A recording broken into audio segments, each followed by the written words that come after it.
Hello and welcome back to The Big Stage, brought to you by bettingexpert.com. My name's Joe Ryan and I'll be your host for our preview for the upcoming game week in the Premier League. Now, our format is going to change a little bit. We're going to focus on 3 key matches and also give you our best bet from our expert panel of guests. So we have Rory Jennings joining us from a brand new setup as well. Rory, compliments to you on that. We also have betting experts Dan Jenkins and Ben Dinnery from premierinjuries.com. Now, chaps, I want to recap a little bit on the FA Cup show that we did last week. Some near misses. Dan, I'll start with you. What went right and also what went wrong for your bets? I didn't. It was a bit disappointing. That's the Aston Villa Man United match was the one I think that caught everyone out. I was disappointed most of all with the West Ham Leeds game going over on goals. Won't do it again. Well, I say that. I'm definitely doing it again this week. And Rory, how about you from the FA Cup point of view? Is the magic still in the cup? Yes. Well, you know what I can't tolerate, and I genuinely can't understand it. You know, people who don't rate the trophy. It was brilliant. It was such a great weekend. It had everything, all of the things that have become synonymous with the FA Cup. We had it in abundance. I mean, there were some brilliant games, some great shocks, some high-scoring games. Everything that you want for cup drama was there, and I have a serious dose of cup fever. It was great. And speaking of upsets, let's bring in Ben Dinnery, get your reaction to Newcastle crashing out at the third round. To be expected, Joe. Doesn't come as any big surprise, in all honesty. We move on. We focus on the league. That has to be where we're at now. I dare say, there were some of us that you just let that little bit of hope, and it's the hope that kills you. Just creep in. Newcastle sign a few players in January window, a favourable third round tie. You thought maybe, with a new impetus under Eddie Howe, we could take that forward, but it just showed, it exposed how much of a lack of a cutting edge that we have without Callum Wilson. And I know we will touch upon it later in the show, but why the likes of Chris Wood and maybe even somebody else to come in to try and bolster that attack to give us any hope of staying up.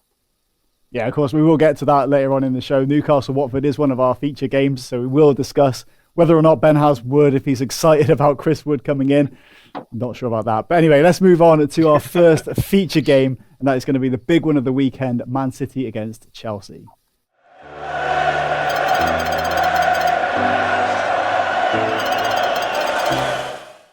Now, before we go into our guest's reaction and preview of the game, we were lucky enough to be joined by Gustavo Poyet from the big stage, or on the big stage, and he gave us his quick synopsis on what this game, Man City Chelsea, means for Chelsea's title hopes.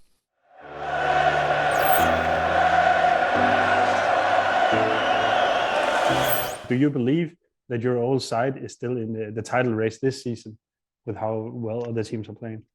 Oh, this is a very good question because end of November, my answer will be simple as this. Yes, yeah. I do. Bam. Mm. Now, difficult. Yeah. I think the next game at Man City will define that. Okay. I think that Man City was better than Chelsea at Stamford Bridge. I remember the game. They controlled it completely. But Chelsea recovered after that result. But then in December, incredibly, they didn't lose. Chelsea didn't lose, but they drew too many games during the time that Man City was still winning. So I think it's a very, very important game. Okay. Probably would say if Chelsea lose against Man City, Chelsea could be out of the race. We need the best Chelsea to get something from this game. The best Chelsea. And I don't know. I hope that Tuchel finds something different. He did something different against Tottenham in the first leg. He played a different kind of system and it worked very well. Maybe he finds a way to play against this incredible Manchester City. So, but very, very important game for Chelsea.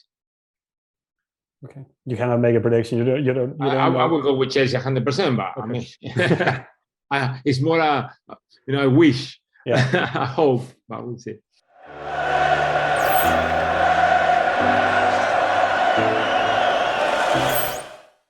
Rory, emotions aside, let's get your quick reaction to what Poyet says there.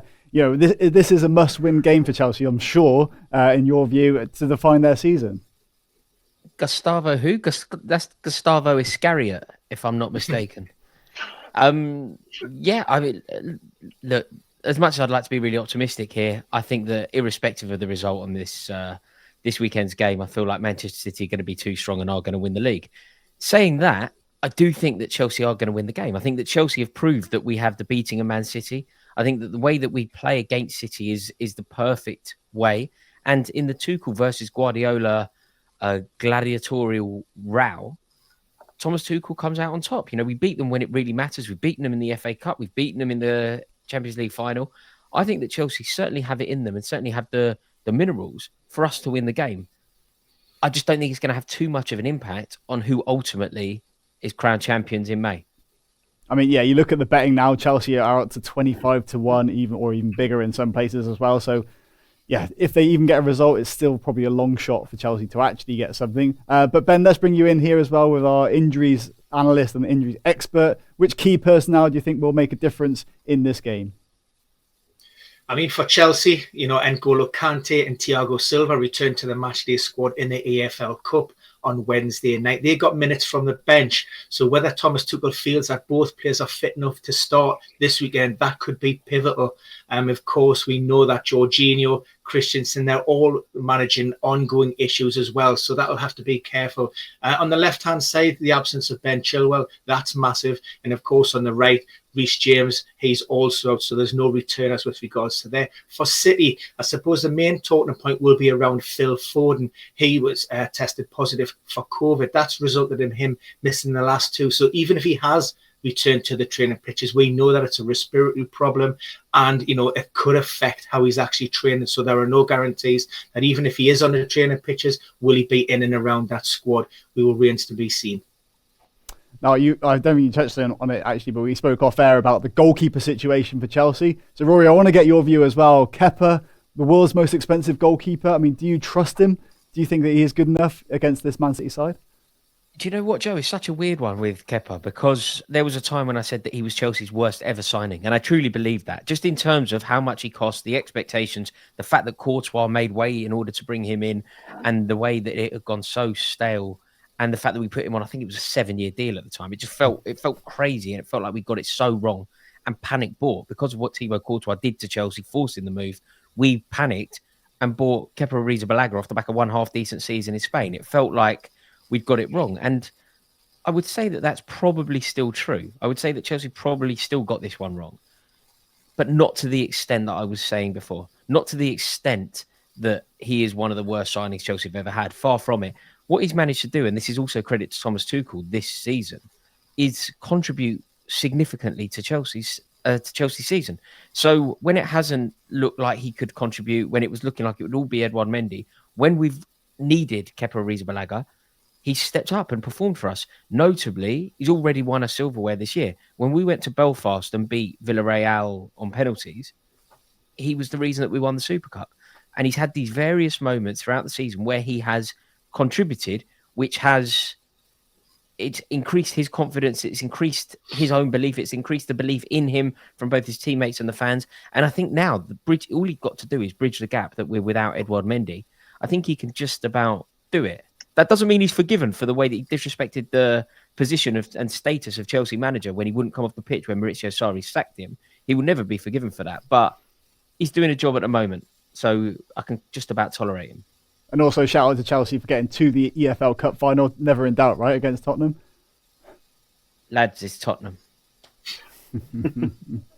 Well, we will get to Spurs later on in the show, of course, with Arsenal, Tottenham. But Dan, let's bring you in here as well. Talking about Man City, we know how strong they are. They're obviously so dominant in the league. They're so far ahead. But just talk us through, maybe from your point of view, from a betting point of view, how much value is there in a game like Chelsea against City? Yeah, City are obviously the massive favourites here. They're around 1.65 in most bookmakers. Obviously, the home team. They've won the last 11 Premier League games, but I think the odds are still pretty extraordinary, really. They won their last two by a single goal, narrowly beat Arsenal in the last minute. They're now playing the team in second. As Rory said, the side that beat them in the Champions League final less than a year ago. Chelsea are out at 5.4 to win this match. It's actually the longest odds they've had to win a Premier League game since November 2019. That was also away at Manchester City. It was an injury-ravaged team under Frank Lampard during the transfer ban. They were at 7.2 and they only lost 2-1. It was a tight game. So I was pretty close to backing Chelsea here. I would be on the handicap if it was plus a whole goal rather than plus 3/4. I'd be on it anyway if Edouard Mendy was playing. Sorry, Rory, I have to disagree. I went back through some of the data. Under Tuchel, Chelsea have taken an average of 2.11 points per game when Mendy has played. That drops to 1.4 when he hasn't. In terms of points per game, the difference when they played and when they haven't, he's actually been Chelsea's most important player under Tuchel. So I think that'll make a difference here. See, Dan, that's why you're on board with those kind of stats. It does really kind of put those arguments into perspective. But let's get to our predictions. I'll start with you, Rory. I think you mentioned it already, but you do think that Chelsea are going to sneak a victory here, right? I do. I think that Chelsea can win the game. I think it'll be 2-1 to Chelsea. I think that we've got a very proud record against City. And this run has to come to an end. There's an inevitability about Manchester City at the moment. I don't think it's going to have any great bearings on where the title ends up. But I am going that Chelsea win this game 2-1. And Ben, over to you for your prediction for City against Chelsea. Yeah, as Rory alluded to, Chelsea, have the upper hand in recent matches. Have won the last 2. They've actually scored against City in the last 3. So I do fancy them to get on the score sheet. But in no scenario do I envisage Chelsea getting anything from this game. So I'm expecting City to win, maybe 2, possibly 3-1. So City win and both teams to score. And Dan, let's just round off the preview of this game with your prediction. Yeah, I'm going over on goals. City have had over 2.5 goals in 4 of the last 5 home games. Chelsea have only kept 1 clean sheet in the last 9. Both teams have scored in 8 of those 9. I'm looking at Cancelo is a difference maker here. Pep may put him at left back and Walker down the right, just as he did in the reverse fixture. Cancelo was awesome that day, and I'm just struggling to see how Chelsea can counter that threat. I'm not sure if Chelsea have the players to kind of match what Arsenal did when they cancelled out Cancelo. They had Gabriel Martinelli, who pressed him high and I thought was really, really good that day, kept City out of the game. So I still think they'll have enough. I'm going over on goals. That's 2.0 with Mansion Bet. Now, I think we have spoken about it as well in the past about basically who's going to be scoring goals for Chelsea. So, Rory, I want to get one final point from you as well with regards to Romelu Lukaku. So what did you see of him in the semi-final win over Tottenham? I mean, next to nothing. Next to nothing. I think that, look, Romelu Lukaku is the best striker at Chelsea. Romelu Lukaku is the answer to who's going to score a goal for Chelsea. If Chelsea are going to win this game, Romelu Lukaku is going to have a good game. Sadly, that is the reality. But in terms of the love affair with the club and all that, I mean, it's over, isn't it? The words that he said are completely unforgivable. So I'm not sure that there's a world where Romelu Lukaku and Chelsea can be friends anymore, but we can certainly coexist. And he's a narcissist who has his own self-interest at heart and prioritized. And thankfully, his own self-interest and Chelsea's interest, for the moment at least, kind of coexist and follow a similar pathway. So I'm hoping he'll score, but his motivation for scoring will be nothing to do with the team and solely for himself. I think we did get actually an interesting perspective from Gus Poyet on this as well, but we won't play that on this show. We'll link to it in the description below because we do have a full interview with Gus Poyet on the Betting Expert YouTube channel. But that rounds it up for a preview of Man City Chelsea. Now we're going to move on to our next in-feature game, Newcastle Watford.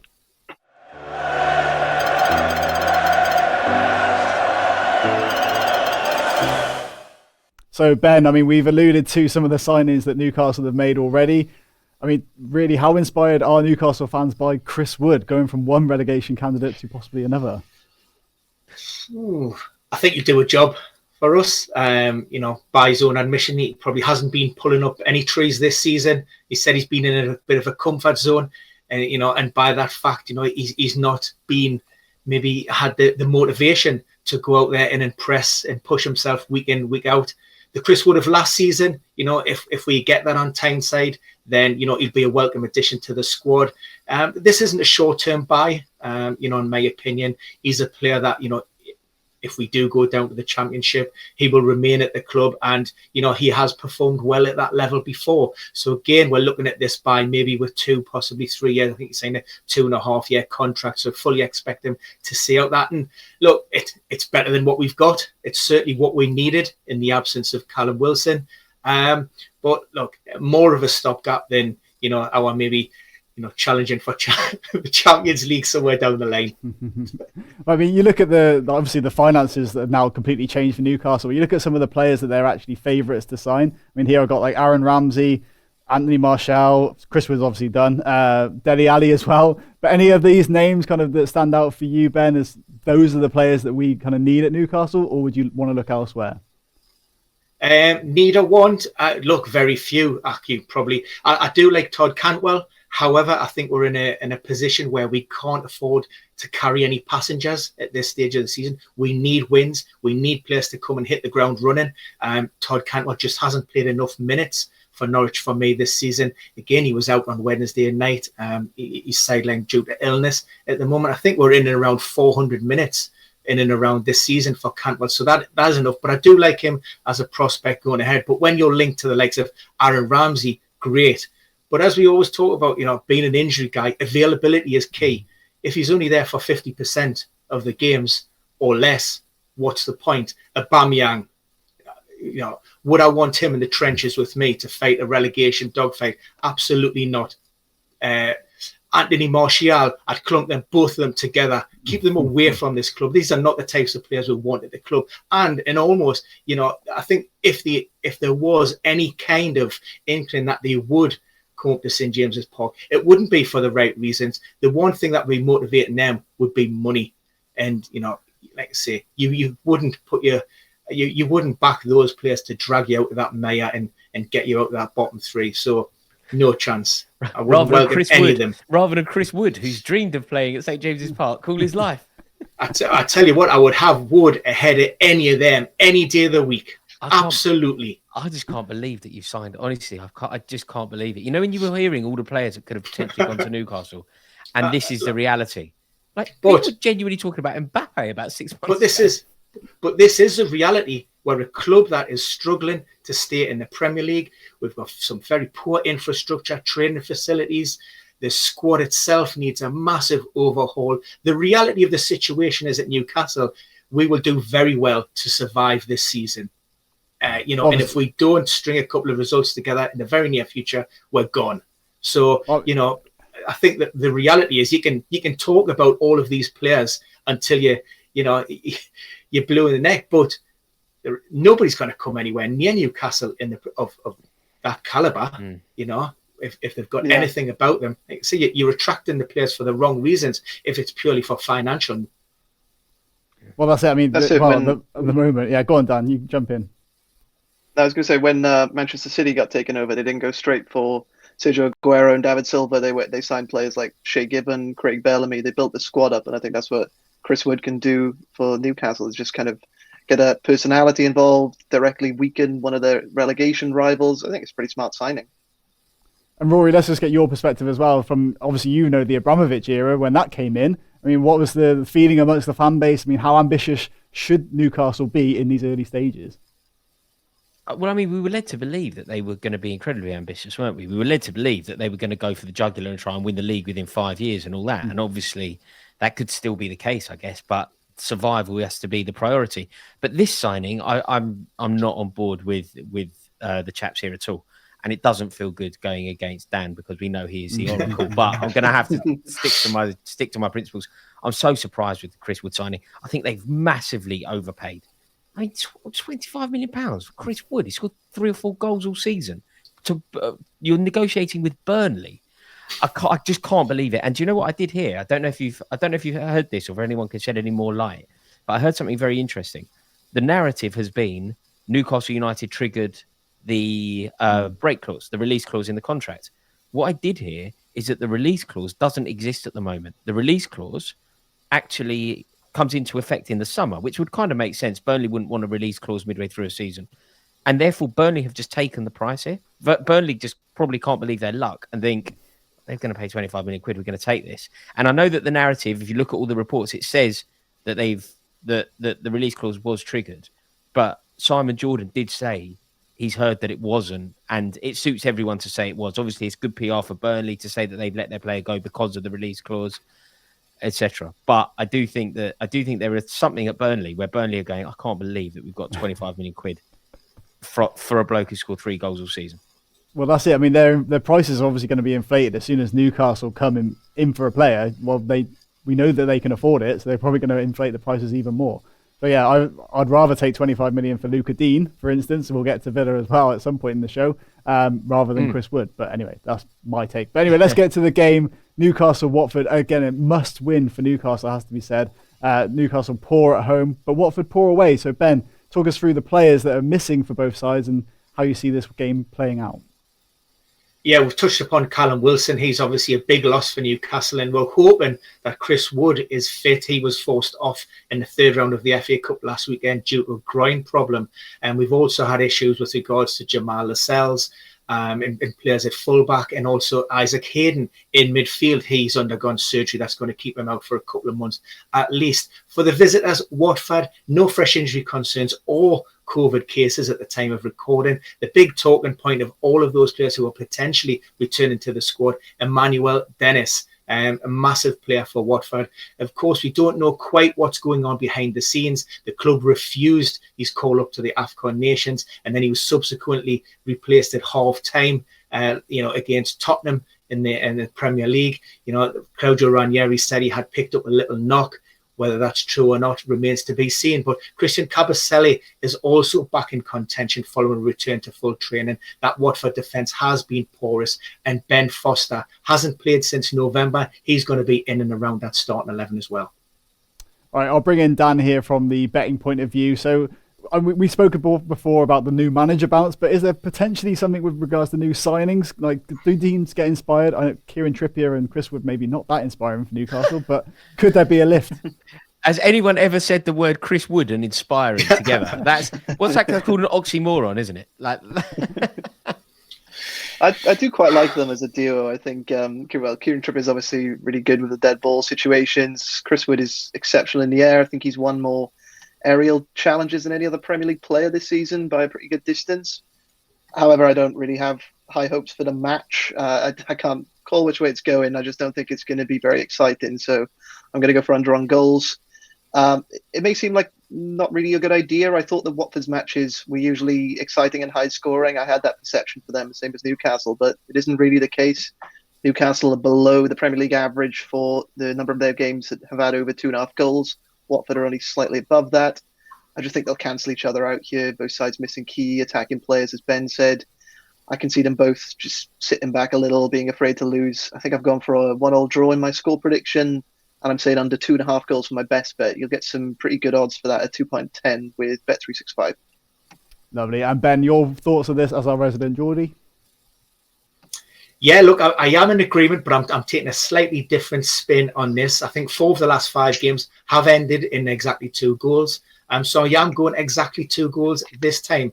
I think Newcastle will take the lead 1-0, and then it'll be down to maybe Watford, who can't really afford to lose, maybe pushing on. And I'm hoping that Newcastle get a second as opposed to the Hornets leaving St James's Park with a 1-1 draw.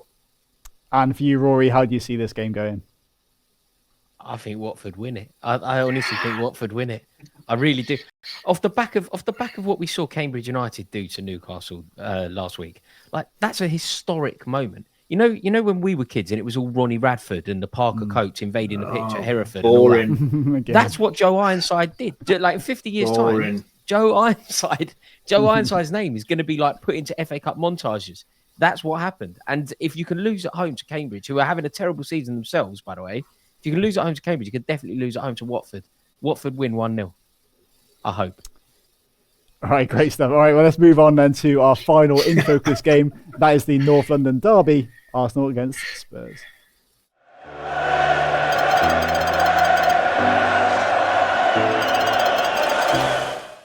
So, Rory, I think when Conte was originally appointed as Tottenham boss, you were kind of waxing lyrical about how good he's going to be and how disappointed you were to see him go to Spurs. But what is your assessment now after a few months in?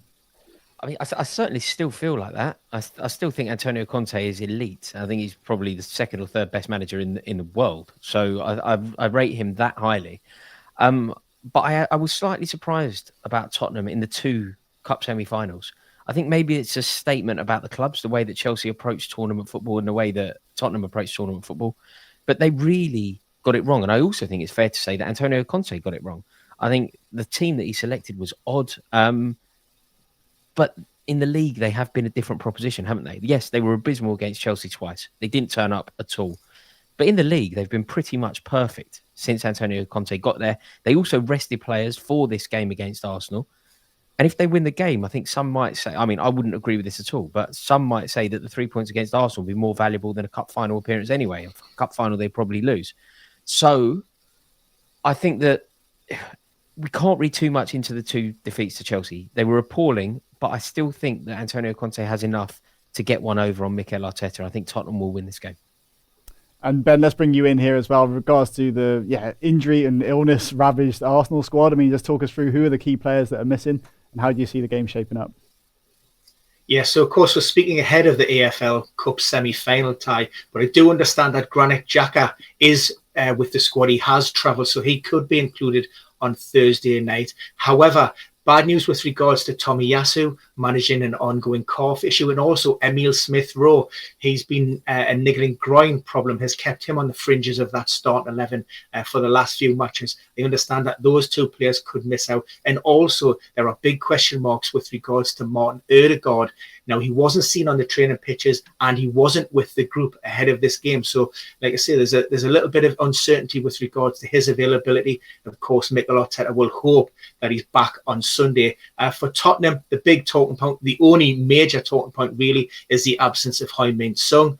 Antonio Conte has been a little bit coy on the information he's given. I think initially he was maybe hoping that could be around 2 to 3 weeks. However, internally, that timeline could be stretched to possibly 4 to 5 weeks. We certainly won't see him before the winter break. And that's it. I mean, how important is Son to this Tottenham team? I mean, because without him, what have they got? Well, you've got Harry Kane, who is coming into a little bit of form under Antonio Conte. I think he's got 3 in his last 4 Premier League matches. We've also seen 17 shots in the boxes across recent games, and also he's in the top 5 for now XG. That's it's light and day, the difference that we've seen from Harry Kane from when he played under Nuno Espirito Santo, when he looked devoid of everything, and he was lucky to even get a shot off in anger. So, emphasis will be on him and maybe that supply line. Lucas Moura is a player who's also flourished under Antonio Conte. He's been in some decent form. And also maybe you can look at Sergio Reguilon. He's been out of the matchday squad for the last 2 games. However, I understand that that's a muscle problem that's being managed. And if it had been Premier League matches, then the Spaniard could have, been involved. Well, you've almost listed my fantasy team there. Then, of course, I've got Reguilon and Lucas Moura in my team and Kane up front. But Rory, I'll bring you in here as well just to talk a little bit about Arsenal. Obviously, they crashed out of the cup as well to Nottingham Forest. So, I mean, how big a factor do you think that will be playing on the player's mind going into this game? Yeah, I think it was also a moment. I think that there was a moment the week before that where people were saying that Arsenal looked fantastic. I know they lost the game, but you could say that it was Arsenal's best performance of the season. In the game I'm talking about, the Man City game at the Emirates on New Year's Day, it was arguably Arsenal's best performance of the season despite the defeat. It was arguably Mikel Arteta's best performance with that club ever. Certainly the first half, I thought they were really good. Took the game to City. They were tactically better. They were more hungry. They were more up for it. And they made City look average, which is very difficult to do. The problem is, how do you go 7 days from your best performance of the season to your worst performance of the season? There's no real shame in losing to City, to Forest. Sorry, there's no real shame in losing to Forest. But it was the manner of the defeat. They were outfought, and I think that again there are some question marks starting to arise about Mikel Arteta. Now, speaking of question marks, Dan, you've been confident in backing Arsenal from even before the season even started. But how is your confidence level now in backing the Gunners? Yeah, I mean, they hurt me last week, but I think I'm going back again. It's a bit of a toxic relationship, I think. It was a lesson learned last week. Their odds of winning shortening as much as they did should have been a bit of an alarm bell with me, but I kind of ignored it. I still see Arsenal as a side with really high betting value. I think bookmakers have undervalued them throughout the season. That they only seem to lose to the big 3 sides and sides that are a lot lower than them. So I think there's still value for backing them in games like this. Especially, again, middle of the road team like Spurs. All right, Rory, we'll go over to you and your prediction for the North London derby. I think Tottenham are just going to be too strong. I've gone Tottenham to win the game 2-0. I mean, who do you then pick out for the goals? Do you think Harry Kane is going to step up and shine in this kind of occasion? Yeah. Yeah, I think Kane has a very good track record in this fixture, doesn't he? And he is finding form, and this is the kind of game where he would love to try and put an olive branch out to some of the Tottenham fans that are still questioning his commitment to the club. Equally, Lucas Moura has been on very good form. But yeah, if you're picking anyone for Tottenham to score the goals, you're going to go Harry Kane. And I think that he could do it. The fact that it's at Tottenham as well, they do create a decent atmosphere there. They'll be up for it because this is probably the most important North London derby for ages. There's real jeopardy on it. The winner could have genuine aspirations of qualifying for the Champions League. The loser probably won't make it. So it's proper derby. I'm looking forward to it. Yeah, absolutely. Definitely something to look forward to. And we'll round off with Ben's prediction and how you see the match going. Yeah, I'm going for Tottenham. I'm going for a tight opening 45 minutes. Tottenham unbeaten in 6 at home to Arsenal. They've won 5 of those. They drew the 6th game. And in 3 of those 6, they've actually drawn at half-time and then went on to win. So at decent odds, I think just a smidgen over 5-1. I'm going to see Antonio Conte's side to win it in the second half. Lovely stuff. All right, well, now we're going to round up talk about our best bets of the weekend. So these are picks that our experts have made, basically going across the board. So let's go over to our best bets.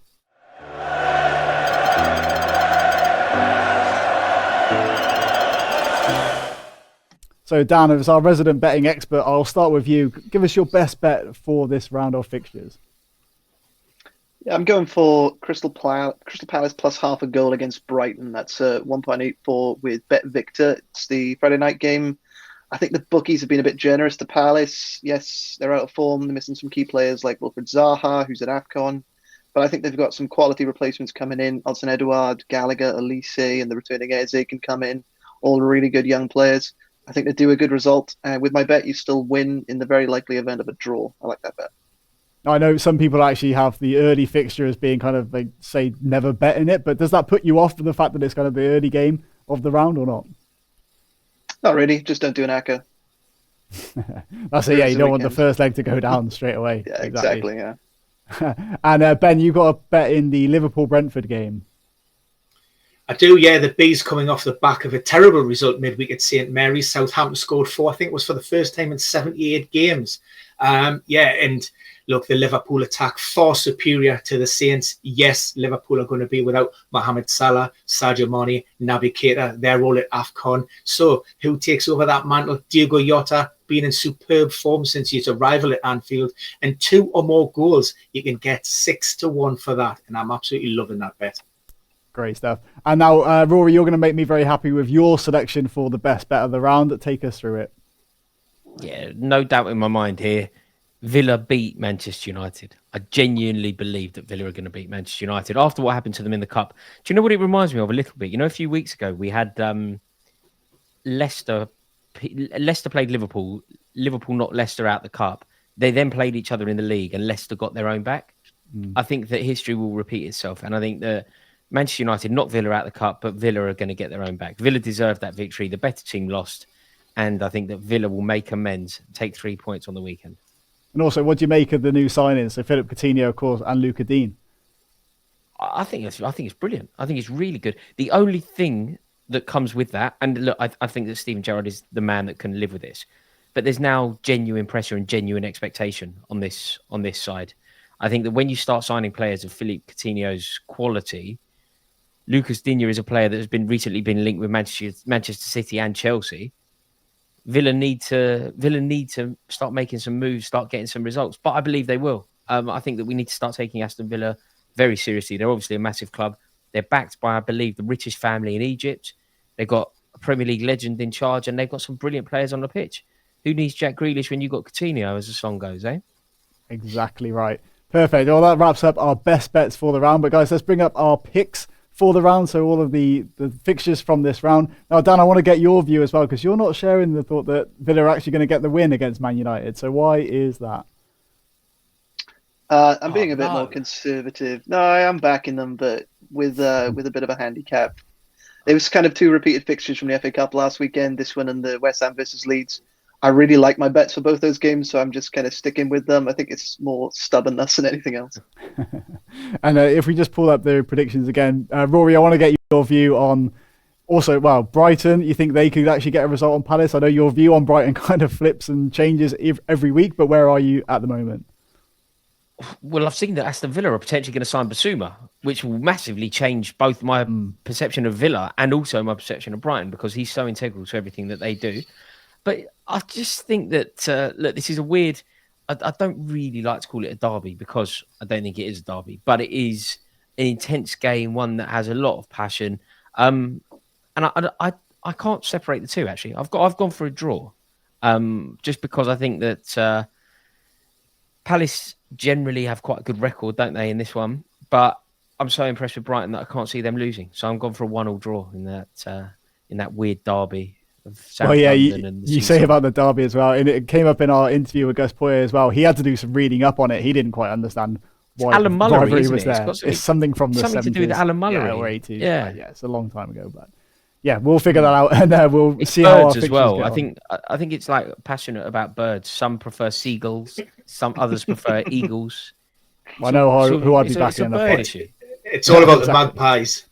There you go. All right, well, that wraps it up for this edition of The Big Stage.